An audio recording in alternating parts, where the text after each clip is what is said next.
Hello friends, 3 ലക്ഷം രൂപ ബഡ്ജറ്റിൽ അത്യാവശ്യം നോക്കിയെടുത്താൽ വലിയ പണി തരാത്ത 5 ഡീസൽ കാറുകളെ പറ്റിയാണ് ഞാൻ ഇന്ന് പറയാൻ പോകുന്നത്. ഈ 5 വണ്ടികൾ ഞാൻ സെലക്ട് ചെയ്തേക്കുന്നത് മെയിനായിട്ട് അതിൻ്റെ എഞ്ചിൻ ലൈഫും പിന്നെ അധികം മെയിൻ്റനൻസ് ഒന്നും തരാത്തതും പീരിയോഡിക്കലി അല്ലാതെ നമുക്ക് വലിയ പണികൾ തരാത്ത വണ്ടികളാണ് ഞാൻ സെലക്ട് ചെയ്തേക്കുന്നത്.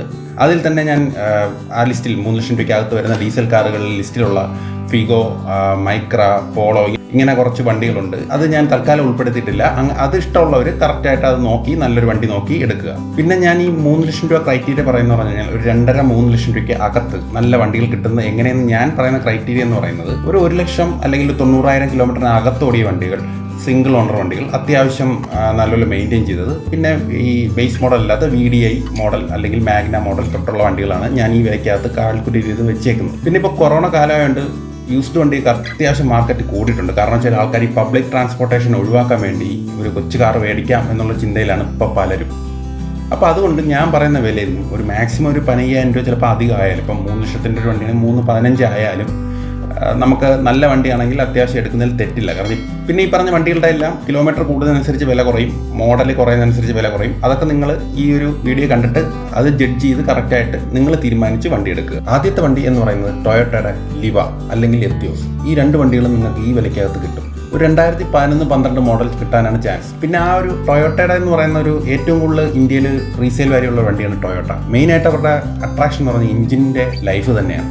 അപ്പോൾ അതുകൊണ്ട് ഒരു 1.5 ലക്ഷം കിലോമീറ്ററിനകത്തൊക്കെ ഓടിയ വണ്ടിയാണെങ്കിൽ നിങ്ങൾക്ക് നോക്കിയെടുത്ത് കഴിഞ്ഞാൽ ആ വണ്ടിയിൽ പണിയും തരത്തില്ല, അത് കിടന്ന് ഓടിക്കുള്ളൂ. അല്ലെങ്കിൽ തന്നെ നിങ്ങൾക്ക് അറിയാലോ ടൊയോട്ടയുടെ ഒരു എഞ്ചിൻ്റെ ലൈഫ് എന്നൊക്കെ പറയുന്നത് 5 ലക്ഷം 6 ലക്ഷം ഓടിയ ഇന്നോവയും കോളിസും ഒക്കെ ഇപ്പോഴും ഉണ്ട്. ലിവയും എത്തിയോസും ടൊയോട്ട പ്രൊഡക്ഷൻ നിർത്തി. കാരണം വെച്ചാൽ അവർ പ്രീമിയം സെഗ്മെൻറ്റ് വണ്ടികൾ മാത്രമേ ഇനി ഇറക്കുന്നുള്ളൂ എന്നാണ് അറിഞ്ഞത്. എങ്കിലും അതിൻ്റെ പാർട്സൊക്കെ അവൈലബിൾ ആണ്, സർവീസും അവൈലബിൾ ആണ്. പിന്നെ ഈ പറയുന്ന കണക്ക് അങ്ങനെ പണി തരുന്ന ഒരു വണ്ടിയല്ല ടൊയോട്ടയുള്ള വണ്ടികൾ. അതുകൊണ്ട് നിങ്ങൾക്ക് ധൈര്യമായിട്ട് എടുക്കാം. ഞാൻ പറഞ്ഞ ക്രൈറ്റീരിയ ഒക്കെ മാച്ച് ആവുന്നെങ്കിൽ അത്യാവശ്യം 3 ലക്ഷം രൂപയ്ക്കകത്ത് നല്ല വണ്ടികൾ കിട്ടും. അടുത്ത വണ്ടി എന്ന് പറയുന്നത് മാരുതിയുടെ റിറ്റ്സ് ആണ്. സ്വിഫ്റ്റിൻ്റെ അതേ എഞ്ചിൻ തന്നെയാണ് ഇതിന്. ഇത് ഇറങ്ങിയപ്പോൾ സ്വിഫ്റ്റിനുള്ള വൺ ഡിമാൻഡ് കാരണം കുറച്ചൊക്കെ തഴയപ്പെട്ടൊരു വണ്ടിയാണ്. എങ്കിലും ഇപ്പോൾ ഭയങ്കര ഡിമാൻഡുള്ള ഒരു വണ്ടിയാണ്. അതിൻ്റെ പെട്രോൾ ആയാലും ഡീസൽ ആയാലും നല്ല വണ്ടികളാണ്. ഇതൊരു 2012-13 മോഡൽ വണ്ടികൾ നിങ്ങൾക്ക് ഈ വിലയ്ക്കകത്ത് കിട്ടും. മാത്രമല്ല ഇതിൻ്റെ VDI പ്ലസ് മേളിലോട്ടുള്ള മോഡൽ എടുക്കുന്നതാണ് നല്ലത്. കാരണം താഴെ LDL പവർ വിൻഡോ അങ്ങനെയൊക്കെ ഉള്ള സാധനങ്ങൾ കാണത്തില്ല. അപ്പോൾ ഒരു VDI plus ZDI ABS model വരെ കിട്ടും. അങ്ങനെയുള്ള മോഡൽ നോക്കിയെടുക്കുക. അടുത്ത വണ്ടി എന്ന് പറയുന്നത് ഹുണ്ടായുടെ i20 ആണ്. ഇത് മാക്സിമം നിങ്ങളൊരു 90,000 കിലോമീറ്ററിന് അകത്തോടിയ വണ്ടി നോക്കി എടുക്കുക. പിന്നെ പറഞ്ഞ പോലെ മാഗ്ന, അതായത് ഇറ അല്ലാതെ മേളിലോട്ടുള്ള മേളിലോട്ടുള്ള വാരിയൻസ് നോക്കിയെടുക്കുക. അപ്പോൾ അതിനകത്ത് ഫീച്ചേഴ്സ് കാണും. ഇതൊരു 2011-12 മോഡൽ നല്ല വണ്ടികൾ ഈ പറഞ്ഞ പ്രൈസ് ബഡ്ജറ്റിൽ നിങ്ങൾക്ക് കിട്ടും. അടുത്തതായി മാരുതിയുടെ ഡിസൈറാണ്.